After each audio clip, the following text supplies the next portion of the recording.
Quando os ponteiros se encontram e que nós ouvimos as 12 badaladas.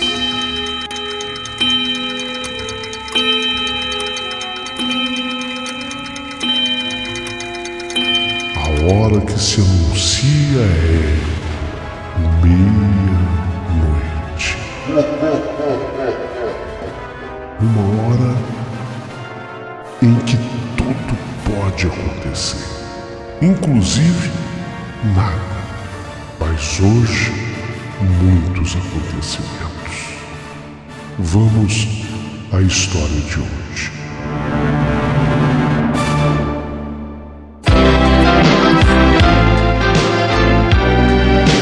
Rádio Emoção. Paulinho Boa Pessoa. A verdade de cada um.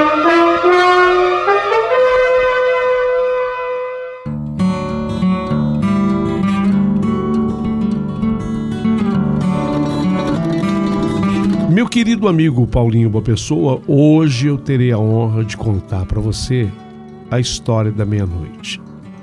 Tudo começou exatamente quando eu fui trabalhar no cinema. Eu, caminhoneiro, quando é que eu imaginei que eu, caminhoneiro, paraibano, eu iria trabalhar com cinema, Paulinho? Eu sou de Guarabira, é uma cidade gostosa, aqui do interior da Paraíba. Guarabira, caminhoneiro. E de repente me fizeram um convite para eu trabalhar no circuito audiovisual, chama-se Aruandando no Brejo. Aruandando no Brejo é um festival de cinema, é uma mostra de cinema itinerante. A gente vai passando pelas cidades e vai levando todo o material para essa mostra de cinema, que normalmente acontece em teatros. Inclusive, na minha cidade, Guarabira, já aconteceu isso. E eu vivia, a partir de então, trabalhando em função desse circuito audiovisual, chamado Aruandando no Brejo. E foi exatamente assim que eu acabei fazendo muitas viagens por todo o estado da Paraíba. Aqui tem um lugar muito gostoso também, chamado Cacimba de Dentro. É uma outra cidade muito aprazível e gostosa de estar, que fica aqui na Paraíba, né? Então eu passei essas cidades todas que você puder ouvir falar aqui da Paraíba, eu já estive. Eu já estive em Cacimba de Dentro, Imaculada, Assunção, sem contar, né, Campina Grande, essas cidades maiores, então, Patos, Água Branca. Eu já fui passando Cachoeira dos Índios, tudo que é cidade que você falar aqui, Bananeiras. Falou que é da Paraíba, Paulinho, eu rodei o estado inteirinho. Com essa mostra de cinema, eu acabei fazendo essa viagem por todo o estadão da Paraíba. E tem uma coisa aqui que é muito comum no estado, ainda mais caminhoneiro que roda o estado inteiro como eu. Nas estradas aqui do Nordeste, especialmente da Paraíba, muitas não são pavimentadas. Então são estradas cheias de curvas, de buraco, atoleiro. Quantas vezes eu fiquei parado num atoleiro? Então encontrar caminhões virados, por exemplo, na estrada, nossa, uma constante na minha vida, fazendo esse festival de cinema. Quantas e quantas vezes eu encontrava isso. Geralmente nesses acidentes ocorriam até mortes, Paulinho. Sabe, teve um acidente que foi extremamente marcante para mim. Eu cheguei, era um amigo caminhoneiro, o caminhão dele era 3/4. Ele havia capotado o caminhão e o lugar era tão ermo que ele estava. A estrada era uma vicinal, mas tão erma, dificilmente passava uma outra condução por ali. Era sempre jegue. E eu passei com o meu caminhão ali, com esse festival de cinema. Eu encontrei, ele estava morto já havia 3 dias dentro do caminhão. Ele morreu prensado dentro da cabine. e o corpo estava lá havia 3 dias. Então foi um choque muito grande. E isso não raro acontece comigo. Então era costume nessa época que a família do morto mandasse construir na beira da estrada, no local do acidente, algum tipo de construção que lembrasse que aquela pessoa passou dessa vida por uma melhor. Esse rapaz mesmo que eu encontrei, depois de 3 dias de morto, família no lugar, a família do rapaz tinha algumas posses e mandou fazer uma capelinha, sabe? Fez uma capelinha, pintou de branco ali, colocou uma cruz na capelinha e todo mundo que passava por ali via aquela capelinha, lembrava desse acidente terrível que aconteceu, de que esse rapaz ficou morto ali 3 dias. Eu encontrei o corpo. Então, dependendo da condição financeira da família do falecido, se mandava fazer sempre alguma coisa, ou maior ou menor, mas sempre de algum modo esse morto era lembrado ali, né? Sempre de alguma forma. Às vezes era uma cruz simples, com uma madeira já fustigada, envelhecida, mas era feito sempre alguma coisa, sabe? Então era comum também nessas cruzes colocar o nome, né, da pessoa falecida, ou fazia uma capelinha minúscula com o retrato do falecido dentro da capelinha, cruzeiro até com placa de bronze eu já vi também no seu pedestal, ou mini capelas, né, que lembravam túmulos assim de grandes cemitérios. Então é muito comum para quem roda no Estadão da Paraíba, viu, Paulinho?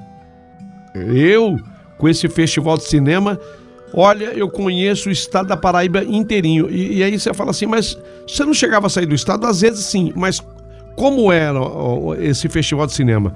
Era uma coisa do governo do estado da Paraíba, a gente não saía do estado, mas passava em tudo que era município, sabe? Lugarejo da Paraíba, eu conheço tudo.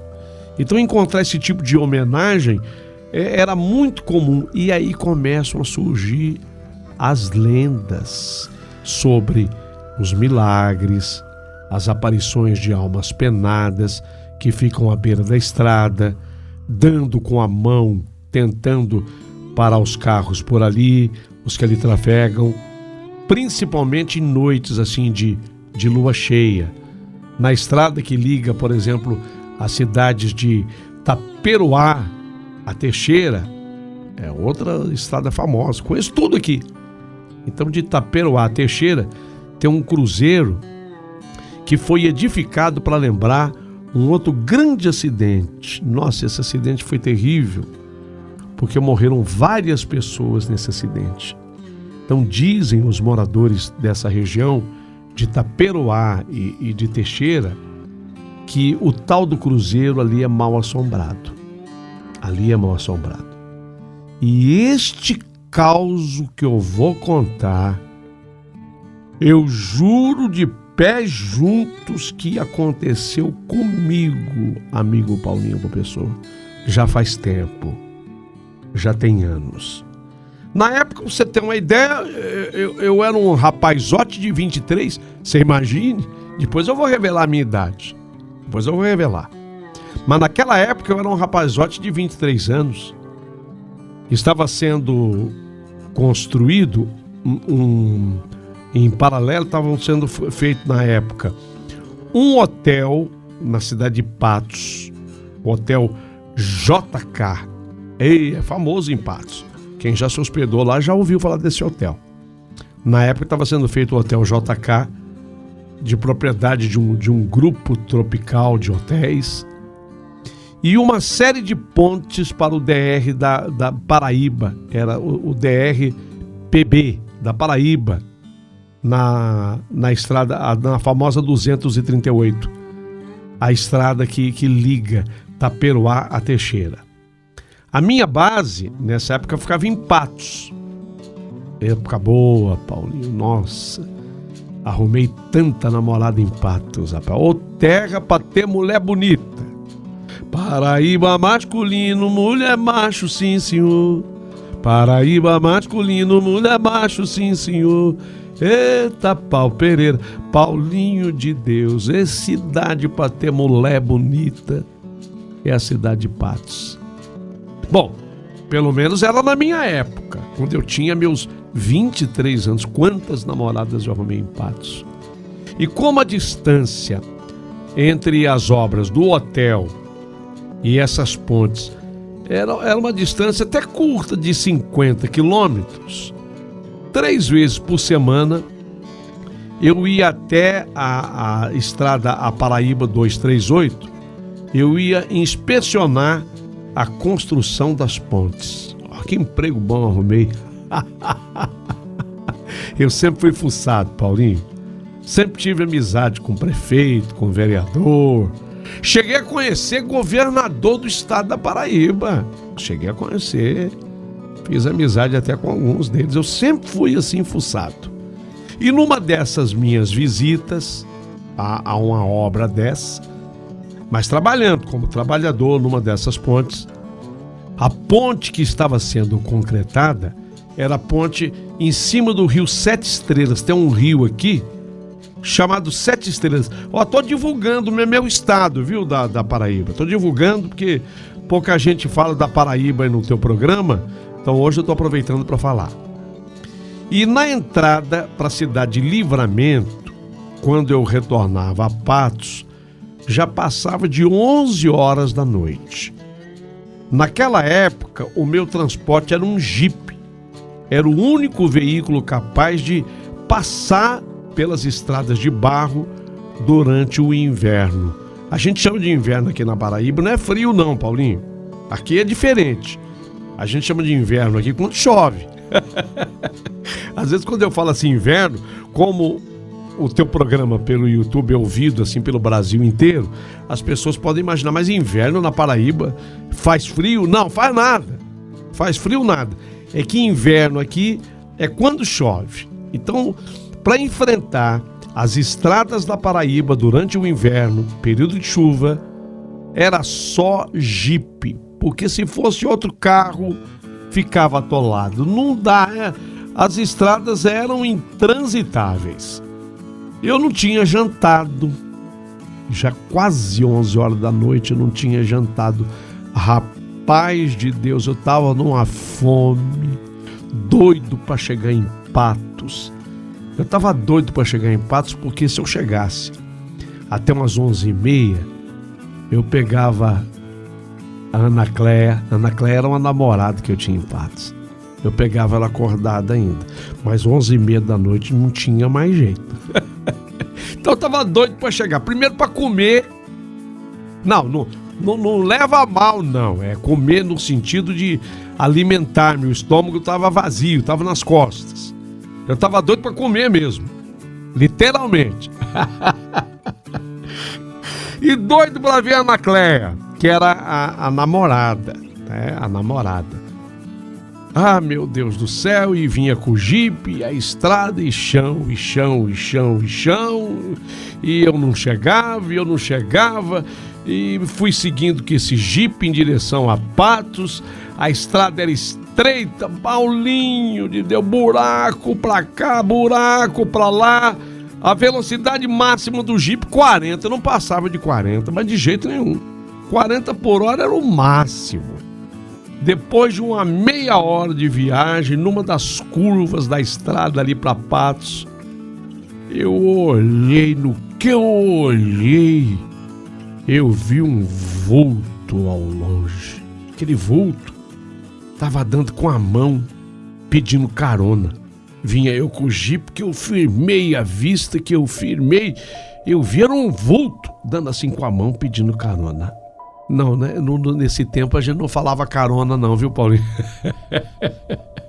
Não, nem beira é no estado de São Paulo, né? Não, aqui na Paraíba era diferente. A pessoa estava pedindo passagem. Eu sei, carona não tinha. Nesse ano que eu tô falando não tinha não. A palavra carona não existia. No estado de São Paulo eu me lembro que era beira. Aqui na Paraíba era passagem. Então a pessoa que deu com a mão esse vulto estava pedindo passagem. Eu olhei, firmei a vista assim, quando eu olho era uma velhinha. Era uma velhinha? Isso mais de 11 horas da noite, na beira da estrada? Uma senhorinha, uma velhinha? Ora, de maneira instintiva eu parei o jipe. Ela estava escorada num cacete. Ela estava escorada. É como se fosse assim uma grande bengala, também conhecido como cajado. Eu estou chamando de cacete aqui. Era um pedaço de pau, era um cajado. Ela estava escorada num cajado, num cacete. E quando ela viu que eu parei, ela se aproximou da janela do jipe. E ela falou, quando ela chegou pertinho da janela do jipe, ela falou: "Ô meu filho, me dá uma passagem até mais aguente." Foi exatamente as palavras da velhinha. "Pode subir, dona", respondi eu pra velhinha. A velhinha tentou subir no jipe, mas quem falou que ela conseguia? Falei, eu vou ter que ajudar a mulher, né? Como é que eu faço? Aí eu desci do jipe, contornei o jipe, porque eu tinha que passar assim, ou pela traseira ou a parte da frente do jipe, porque ela estava do outro lado. Ela estava do lado do banco do carona. Aí eu contornei o jipe, cheguei até onde ela estava e ajudei a mulher a se sentar ali no banco do carona. Quando a velhinha se acomodou no jipe, aí eu voltei, entrei pro meu lugar e eu fui partir com o jipe, partir para a viagem. Aquela senhorinha que estava ali sentada no banco do carona, assim, chutando, ela tinha no mínimo 85 anos, no mínimo. Só que quando eu comecei a andar com o jipe, de repente me bateu um frio na espinha. Ai, sabe quando bate aquele frio na espinha? Me deu aquele medo. Eu pensei comigo, meu Deus, será? Será que essa velhinha aí é uma alma penada do cruzeiro? Será? Pensei comigo. Será que essa velhinha é uma alma penada do cruzeiro? Eu só sei que dali pra frente eu fiquei morrendo de medo com aquele frio na espinha e não trocamos uma só palavra e eu ia morrendo de medo. Quando de repente eu parei de falar, né? Por medo eu parei de falar, mas a velhinha falou: "Ô meu filho." Oi, eu respondi pra ela. "Tá vendo aquele cruzeiro adiante?" Tô vendo, sim senhora." "Pois é ali que eu vou descer, é ali que eu vou parar." Meu Deus do céu, na hora eu gelei. Mesmo às duras penas eu consegui parar o carro e eu desci para ajudar a velhinha a descer. Foi quando ela perguntou: "Quanto é a passagem, meu filho?" A passagem que eu já expliquei para vocês, a passagem é a carona que não existia na época. E eu respondi para ela: "Não, não é nada não, senhora, não é nada não." "Ah, não é nada? Pois então, meu filho, vamos até lá em casa, que eu vou lhe dar uma mão de milho para você fazer uma canjica." Eu ia dizer para ela que não precisava não, mas acontece que ela com aquele cajado, ela me assustou nessa hora, porque ela colocou assim um cajado em meu ombro, tipo, "Vamos?" E eu não tive outra coisa a fazer a não ser seguir a senhorinha, a velhinha, e comecei a andar atrás dela. Quando ela passou a caminhar, eu vi bem em nossa frente a sua casa, a casa dela, pertinho do tal cruzeiro mal assombrado. Respirei aliviado, porque afinal de contas eu pensei, bem, então ela mora mesmo, tem uma casa ali, ó. Tem uma casa ali. Ela vai me dar uma mão de milho, de canjica. É como pagamento, embora eu não tivesse cobrado nada, né? Pela viagem, ela vai me dar uma mão de milho, de canjica. Quando eu tô chegando perto da casa, A velhinha se adiantou na minha frente e eu nunca imaginei que ela pudesse dar passos tão apressados. E ela se adiantou na minha frente e passou 1, 2, 3, 4. Eu fui ficando para trás. Mas ela andou numa rapidez tão grande que ela produziu assim um vento atrás dela. Tanto que aquela roupa comprida e preta que ela estava usando se levantou. Eu fiquei para trás e quando eu fiquei para trás, ela girou aquele cajado no ar, aquele cajado, ele ganhou uma luz de fogo, a velhinha virou um rodopio na minha frente e sumiu. Eu só vi o fogo bater no cruzeiro. Meu amigo Paulinho Boa Pessoa. E nessa hora que a velhinha virou um rodopio, aquela luz de fogo bateu naquele cruzeiro, que eu vi que aquilo de fato era uma alma de outro mundo, e para eu voltar pro jipe. Rapaz, no que eu tentei dar o primeiro passo, eu vi que minha roupa inteira estava suja. Suja de cocô mesmo. Porque foi o que eu fiz.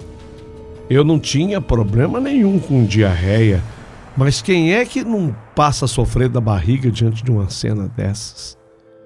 Eu com aquela calça cheia, e agora como é que eu ia entrar naquele jipe? Meu Deus do céu. E não teve outra saída, porque eu fiquei com medo de ficar naquela cidade escura, naquela estrada escura, perto daquele cruzeiro onde eu tinha visto tudo acontecer. Eu tive, que me sentar. Ainda bem que o assento do jipe, ele era feito de lona. Era feito de lona aquele assento. Era uma espécie de um plástico. Era exatamente isso, uma espécie de um plástico. Não era couro, não. Era uma espécie de um plástico naquele assento do jipe. Rapaz, e quando eu consegui sentar ali, que eu consegui acelerar e colocar aquele jipe para frente, eu fui deixando para trás aquele cruzeiro, mas nem pelo retrovisor do jipe eu olhava, que eu entrei na cidade de Patos, já passando de 11h30 da noite. Eu tinha certeza absoluta que nem comida eu ia arranjar mais. Você não vai acreditar no que aconteceu. Ana Cléia, a namorada, a minha moça linda de Patos, pois se eu estava saudoso de Ana Cléia, ela estava mais saudosa de mim, ela estava me esperando. Ela estava me esperando onde ela tinha certeza que eu ia estacionar o jipe.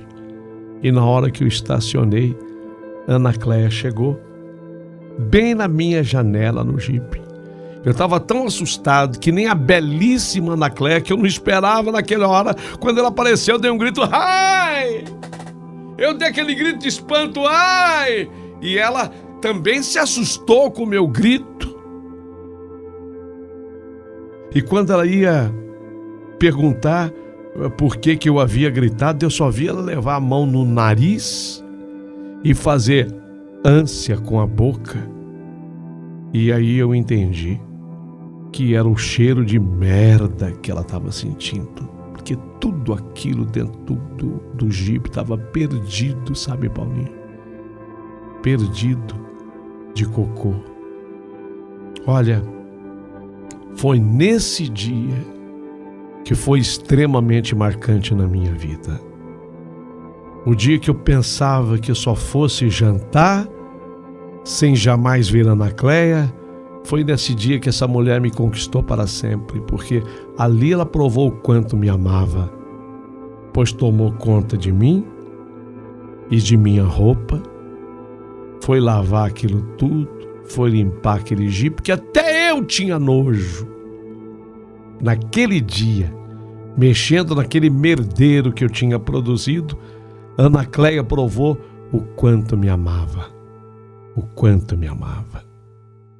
E foi com ela que eu tomei a decisão de me casar. Nós nos casamos daquela data para frente, a contar 1 ano e meio. 1 ano e meio. Quando nós nos casamos, eu tinha 25 anos. 25. Isso tudo aconteceu, eu tinha lá meus 23,5 por aí. Eu disse a você que eu iria revelar minha idade, pois hoje eu tenho 75. Eu completei 50 anos de casamento. E aí as pessoas me perguntaram na nossa boda de ouro, eu fiz uma festa, e uma festa assim simples, dentro daquilo que a gente pode fazer, e algumas pessoas vieram me perguntar: me conta uma coisa aqui, eu gostaria de saber, paraibano. Ô paraibano, me conta uma coisa aqui, qual é o segredo, hein? Você tão cheio de amor, 50 anos casado com a Ana Cléia, pai de 4 filhos, tem 10 netos. Qual é o segredo? O segredo é ver uma assombração e ficar com tanto medo da assombração que você faz cocô na calça. Porque foi nessa noite que essa mulher me conquistou para sempre, quando me socorreu do merdeiro que eu mesmo produzi. Ah, meu amigo, tudo isso, Paulinho Boa Pessoa, eu devo, sabe, a minha querida cidade de Guarabira, na Paraíba. Eita, terra boa de Guarabira. E aquele projeto maravilhoso chamado Aruandando no Brejo. Aruandando no Brejo. É um festival de cinema para o qual eu fui trabalhar e rodei esse estado da Paraíba inteirinho e conheci essas histórias todas. Qualquer dia eu quero voltar aqui para te contar muito mais histórias dessas estradas aqui do estado da Paraíba. Através desse festival de cinema eu conheci tudinho. Aruandando no Brejo. Quero contar para você tudo que eu descobri, inclusive a respeito dessas cruzes de beira da estrada. Cada cruz dessa é uma história. Quero voltar para te contar. Mas olha, se um dia, quero dar um conselho aos homens que estiverem ligados e atentos aqui nesse teu programa. Se algum dia alguma mulher botar a mão em tua merda para lavar a tua sujeira, você não menospreza essa mulher por nada, porque essa é a mulher de sua vida. Eu tinha nojo de mim e ela não teve. Quer prova maior de amor que essa? Ah, Paulinho, boa pessoa. Mas que a assombração da véia era feia, meu Deus do céu, era feia.